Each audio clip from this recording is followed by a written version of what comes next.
Hey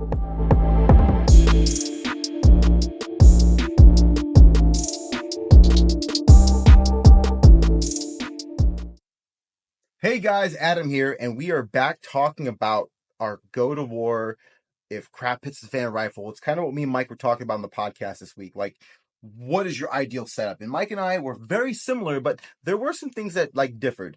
And the rifle I talked about, I actually haven't built yet. I'm in the process of building that next. And it's a hybrid between two rifles that are my two go-tos right now. I have two go-to rifles. This next one's kind of the hybrid in between. And I'm looking at Sons of Liberties 13.7. So Mike over there, Mike, we're trying to get a Sons gun. So Mike, just saying.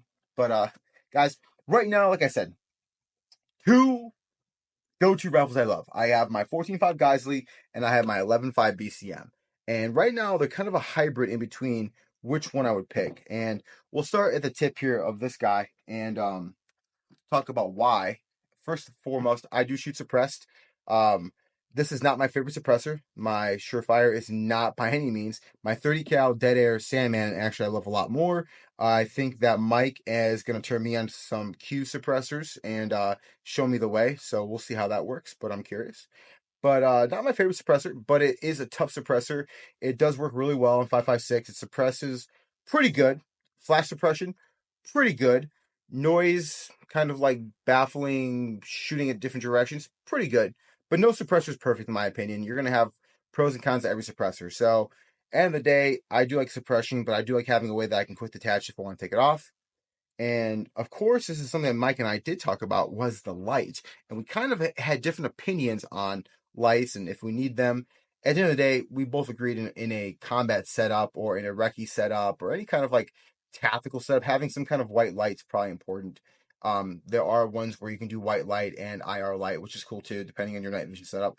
But at the end of the day, I do like having a light on my gun. I like Surefire. I'm kind of straying away from them. I am running a mod light head on my BCM, and I'm going to try a Cloud as well soon here. But Mike has been trying to turn me on to some Tacticon stuff. So more to come on that, but Tacticon's coming out with some pretty interesting gear. Affordable lights, so you're not breaking the bank at $400, $500, $600 for a light because sometimes that's what they cost. It's kind of crazy. So we'll see what happens there. I do like the 14.5 length. 14.5 honestly is a great length. It will do what you need to do where 5.56 is good. And 5.56, honestly, guys, is great to about what that 500-yard mark for accuracy. Lethality, questionable, right? Depending what load you're running. I would say, 400 meters, 3 to 4 yards, whatever one you want to use, is probably where you're more lethal, right? And 300 is probably where you're really lethal and inward. So lethality wise, this is going to hit whatever we're trying to reach at that lethality point. Not reaching just because the bullet can get out there. And there's a big difference too in that. I understand 5.56, 223 is a great round, but there's better rounds to go further. But right now, it's the most common round in the U.S. for rifles, so it only makes sense to probably have your gun chambered in something that you can pick up off the ground if you're a winner. If you're a loser, well, then you supplied everyone else with their 5.56, 223. So, choice is yours. You better go out and fucking train. Just saying. So, guys, that being said, I do love this gun. LVPO on this one, I am torn between an LVPO and running an EOTech, which I talked about with my G33 magnifier, which I'll show you in a second. Honestly, I think if I had to pick right now, because I'm talking about 300 yards and in for lethality, I'm okay with running an EOTech with a 3x magnifier. It works for me. You can get the 5x magnifier as well. That's great. But for me, that works. It's plenty of magnification for what I need to do, in my opinion. If I'm running a rucky gun trying to push out further, I'm probably going to run an optic, an LVPO, and I'm probably running a different caliber, different barrel length of gun to push out a little further if I needed that. So it's all about METTC, which we're going to talk about in another video. That's a little military term for y'all don't know. And Stacker actually has a really good video on that. So go check out the Stacker Actual or the Actual Stacker, depending on where you're looking at him or how I say it, because I forget sometimes, but I love him. So he's my homie. But go check him out. He has a video on METTC. But guys, great gun, but this is not the perfect setup. I am running a B5 stock on it, and I do love my B5 stock because it does carry 6 CR123 batteries in here, which you'll see why in a second when I show you my other gun on why that's important to me. I do run the Bravo Company furniture. They do have a little compartment in there. I do run an extra bolt kit, like repair kit, and then I also run a firing pin because honestly, the bolt, the extractor from the bolt, or the firing pin are probably the things going to break in this gun. If anything's going to break in this gun minus the optic, it's probably those pieces. So having those extra pieces that I can just throw, boom, good to go, right? So I am a fan of that. So I do love this gun, but it's not my perfect setup. It's almost there. It's almost there. So you do ask, well, Adam, what is your perfect setup then, Adam? And I will show you my perfect setup. Not really. This is my other hybrid to my perfect setup, guys. So I do love my 11.5, and I'm running the Surefire on there, 30 cal can, which does a great job. I do like night vision, so having some kind of IR device is important to me. This is not the Gucciest, but it works for right now because we all know IR devices, guys, are not cheap, just like flashlights. So we are running the Mod Light head on the Surefire body. Works great. We're running a Mod Light pressure pad on this one. And what I do like about this one is it has an adjustable gas block, which you talked about. I love adjustable gas blocks. I have the JP Enterprises adjustable gas block because shooting 11.5 on a carbine length system with a suppressor can get gassy as heck in your face. So unless you like the money shot, which I'm not a fan of personally, unless I'm getting paid, never mind.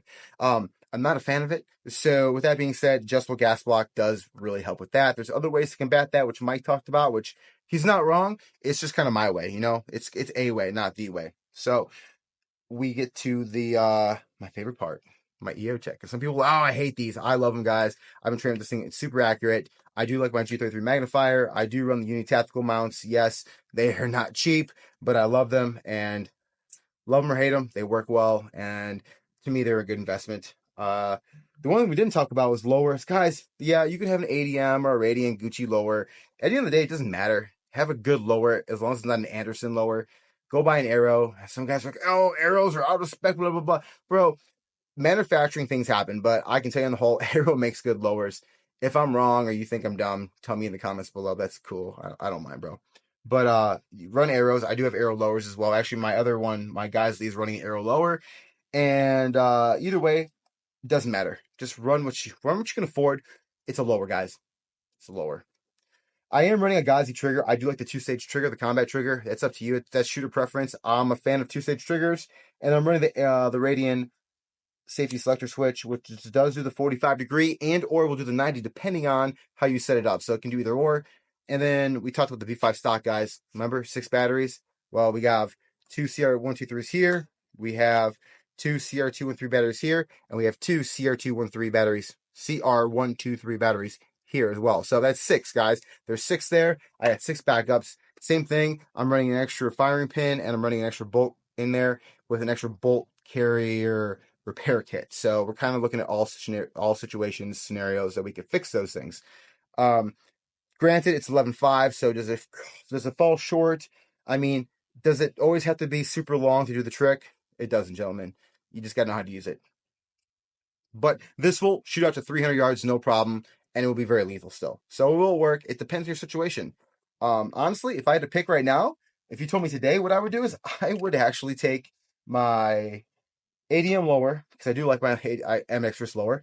I would run my BCM. I would take off my upper receiver from my Geisley, throw it in a backpack, and have the option to do both. So that would be my solution for right now. Now, there is something else that I've been pondering with, and I'll be honest, I do like, and that's that long stroke piston, because who doesn't like a long stroke? Long stroke piston, the ADM MK111. And this is kind of cool, guys, especially for my AK dudes. They're all about that fucking piston long stroking, right? So it's nice. It's a super quick adjustable gas block on here, so you can adjust it depending if you're running suppressed or not. I do like running this gun suppressed, and this one's kind of a budget gun right now for the most part. It is tax stamped because Uncle Sam got me there, but we're running a Streamlight on it. We are running a Holosun dot. This is the what is it? The HE5 110CR. Someone will tell me I'm wrong. I don't know, guys. I can't remember all the optic names. I'm not good at that. Not by any means. But we are running an arrow lower as well, but we're still running the same manual fire when it comes to the BCM, the Radiant, and the fire control group. So I do like running the same trigger, the same grip, the same safety, because the manual of arms is the same. But for the most part, guys, I am debating if could this be useful. Now, if something breaks on here, not as easy to repair or to grab parts off the ground from the losers of the game as a DI gun. So that's also food for thought. Got to think about that. But right now, guys, honestly, if I had to pick a go-to rifle, it'd be a 13.7, probably Sun's gun. I would like adjustable gas block. We would do a key mod, adjusted muzzle device, so we can actually throw on a key mod device real quick, and boom, got our suppressor on there. I like that. I like that setup, guys. It works really, really well in my opinion. Running M-Lock, because I like M-Lock, is what it is. I'll run a full rail too. I've been debating about going back to a full pick rail. They're kind of cool. They're kind of coming back in style as well. So running that, I'm going to run an EOTech with my magnifier, my B5 stock, my Geissele trigger. There's a couple things I'm going to have for sure, but I can adjust other things. When it comes down to it, it's not about the gun. It's about you, right? So we can talk about what's the best ideal gun. I can tell you, if this is all you have is 11.5 and you train with this gun all the time, then bro, go to town. You're probably going to be the winner. You're probably going to be the winner. And when you're the winner, you can pick up things like extra ammo, extra parts, maybe better optics. So training for that situation, that probably will never come. But if it does, you want to be the winner. And when you're the winner, you can just get whatever the loser's left behind.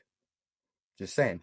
So that's my ideal setup, guys. It's not a perfect answer. It's kind of a growing and evolving answer, because if you're stuck in one thing forever, that's kind of crazy in life. Like, I don't care if it's guns, I don't care if it's anything else. Like, you kind of have to evolve and kind of work through and see new things and learn about new firearms coming out, or try this firearm you haven't tried before.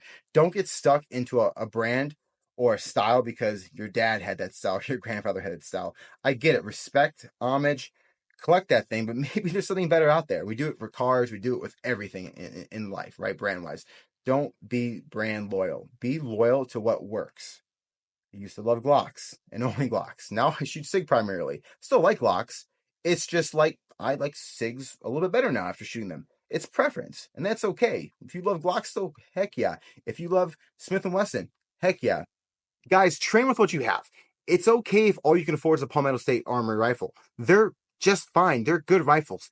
But train with it. I'd rather you spend half that money that you would have spent on that Gucci rifle and have ammo and go out and train with it, or spend money for classes. Don't worry about what other people have or what the gram is showing you.